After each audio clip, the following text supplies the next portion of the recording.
दोस्तों, अग्निपथ योजना और इस देश के युवाओं का इस योजना के प्रति गुस्सा पूरे देश और दुनिया ने देखा। अब हो क्या रहा है कि इस अग्निपथ योजना के समर्थन में बड़े बड़े अलग अलग तरह के लोग आ गए। ये वही सारे लोग हैं जो अब से पहले 40 रुपए प्रति पेट्रोल बेचने का दावा कर रहे थे। ये वही सारे लोग हैं जो पिछले बार हुए नोटबंदी का बड़ा समर्थन कर रहे थे और बड़ा फायदा गिनवा रहे थे।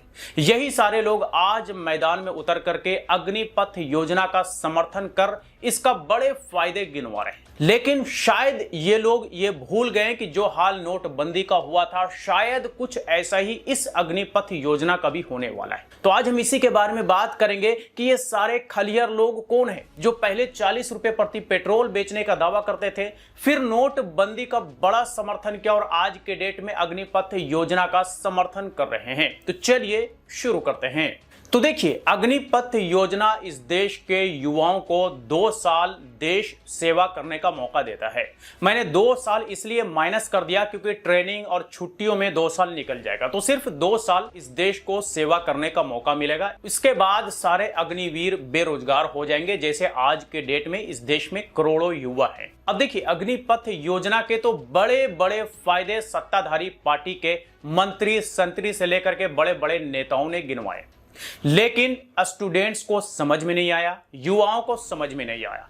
यह वैसा ही हो गया कि भाई किसानों के लिए बना कानून किसानों को समझ में नहीं आया, लोगों के हित में बने कोई भी कानून लोगों को समझ में नहीं आता, और इस देश के युवाओं के लिए बना अग्निपथ योजना भी युवाओं को समझ में नहीं आ रहा है। समझ में किसे आ रहा है? सत्ता में बैठे मंत्री संतरी और सारे सत्ताधारी पार्टी के नेताओं को आ रहा है, हमारे देश के बाबाओं को आ रहा है, हमारे देश के बड़े बड़े बिजनेसमैन को आ रहा है, हमारे देश के एनएसए चीफ को आ रहा है। लेकिन जिसे अग्निवीर बनना है उसे ही समझ में नहीं आ रहा है। बताइए, क्या कमाल का योजना है। ऐसा योजना हमने ना कभी देखा और ना कभी फ्यूचर में देखेंगे। ये योजना सिर्फ और सिर्फ मोदी सरकार में ही आ सकता है कि जिसके लिए बना उसे ही समझ में नहीं आ रहा है। खैर, इसके लिए ये कहना तो बनता है कि मोदी है तो मुमकिन है। अब देखिए, इस अग्निपथ योजना के समर्थन में आए जो लोग हैं, नंबर 1 है लाला रामदेव। ये वही लाला रामदेव है जो 2014 में 40 रुपए प्रति लीटर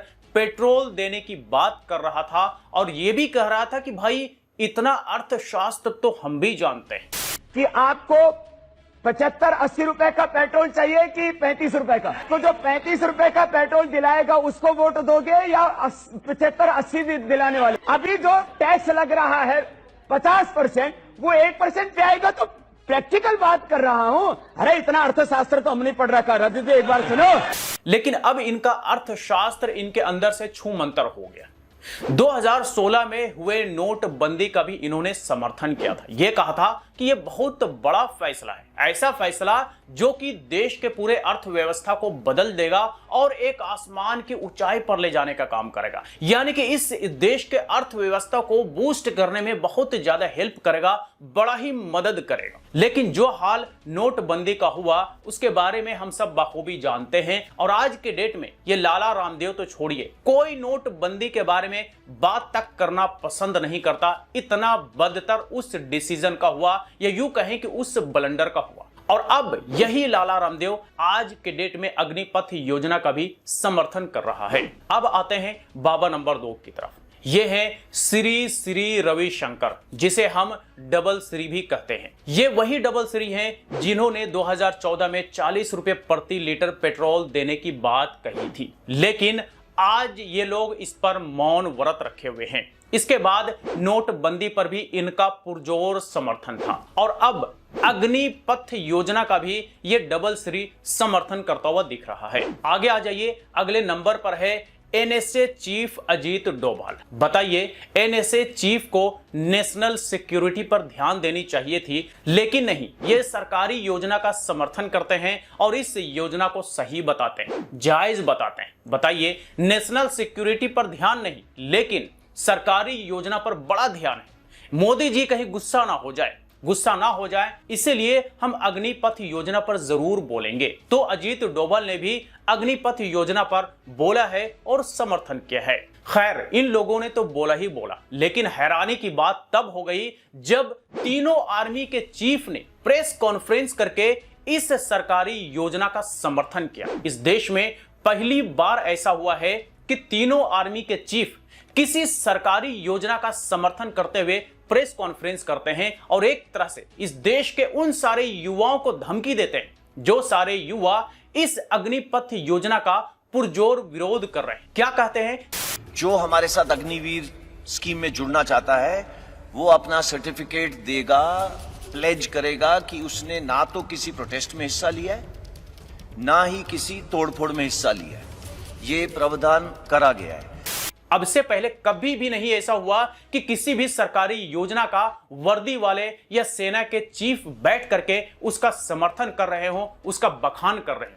लेकिन आज के डेट में ऐसा हुआ है। ये बेहद दुर्भाग्यपूर्ण है। ये देश के लिए शर्म की बात है कि एक आर्मी चीफ सरकारी योजना को समर्थन करता है और उसको लेकर के प्रेस कॉन्फ्रेंस करता है। मुझे बिल्कुल भी तीनों सेनाओं के चीफ से ये उम्मीद नहीं थी, ये एक्सपेक्टेशंस नहीं थी, क्योंकि अब से पहले इतिहास में कभी भी ऐसा नहीं हुआ। लेकिन आज हो रहा है क्योंकि मोदी है तो मुमकिन है, क्योंकि सरकार के पास अग्निपथ योजना को बताने के लिए, इसको एक्सप्लेन करने के लिए कुछ नहीं बचा।